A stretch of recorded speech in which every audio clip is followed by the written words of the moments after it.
সেহরি খাওয়া বন্ধ করুন। এই বেটা ফালতু কোথাকার, এই আলেম ওলামারা এর আলো মিসকিন, এই ফকিরের বাচ্চারা এই দেশকে শেষ করে দিয়েছে। এদের কারণে আল্লাহর গজব আসছে আজ, কারণ নীতি থেকে তারা দূরে সরে গেছে। টাকাকে সবকিছু সবার চাইতে সবকিছু বড় মনে করেছে। সাহুর হলো একটা বারাকাতের সময়, সাহুর খেতে হবে ঠিক আছে, কিন্তু সাহুর খাবো এই সময়ে খেতে বসেছি, বন্ধ করেন, আর মাত্র 5 মিনিট আছে। না পিত বেটা, চুল কাইটা খা, ধর্ম বিক্রি করে খাইস না। চুল কাট, রাস্তায় জুতা শিলা, কাপড় সেলাই করে খা, প্রয়োজনে ভিক্ষা করে খা, কিন্তু ধর্ম বিক্রি করিস না।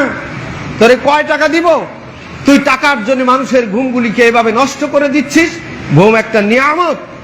তারাবি পরে সারাদিন সিয়াম পালন করে, কিয়াম করে অনেক মানুষ ঘুমিয়ে গেছে, অসুস্থ মানুষ, ওর মাইকের জ্বালায় থাকা যায় না। এই মাইক আজকে ওরাও বলতেছে এগুলো বেদাত। এগুলো কি বেদাত? প্রয়োজনে সাহারির জন্য আজান দেওয়া যায়, শুধুমাত্র আজান। আমার মাঝে মাঝে মনে হয় কি জানেন, শেষ রাত্রিতে উঠে বড় একটা লাঠি নিয়ে ওই হুজুরদের পিঠাইয়া পিঠের চামড়া উঠাই দিই। কেউ কে দায়িত্ব দিয়েছে যে সেহরি খাওয়া বন্ধ করুন। এই বেটা ফালতু কোথাকার। মুহাম্মদ সাল্লাল্লাহু আলাইহি ওয়াসাল্লাম বলছেন, কেউ সাহুর খেতে বসেছে, তাসাহহারু ফাইন্নাহু বারাকা, তোমরা সেহরি খাও, কেননা সেহরিতে বারাকাত রয়েছে। সেহরি খেতে বসেছে, মুয়াজ্জিন আযান দিয়েছে, আর রাসূল কি বলছেন জানেন? আল্লাহর নবী বলছেন, সে যেন তার খাদ্যের পাত্রকে রেখে না দেয় যতক্ষণ না হাজত পুরা হয়। সুবহানাল্লাহ বললেন না? তার মানে খানা যত বন্ধ খাবে। তার মানে আবার এই না, আপনি একেবারে নেহায়াত সময় উঠেছেন, উঠে প্লেট একবারে স্তূপ করে যা খাওয়ার দরকার জন্মের মতো ভরে বসছেন। এবার আজানটা যদি সূর্য উদিত হয় খেতে থাকবেন, তার মানে কিন্তু এই নয়।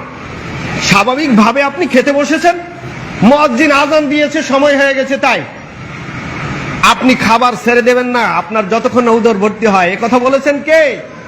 মুহাম্মদ সাল্লাল্লাহু আলাইহি সাল্লাম। আর এই বেটা বলে বন্ধ করুন, নবী বলে চালিয়ে যাও, আরে কয় বন্ধ করুন। কারটা শুনবেন? মুহাম্মদ সাল্লাল্লাহু আলাইহি সাল্লামেরটা। এই বেটা 3টা কাজ করছে।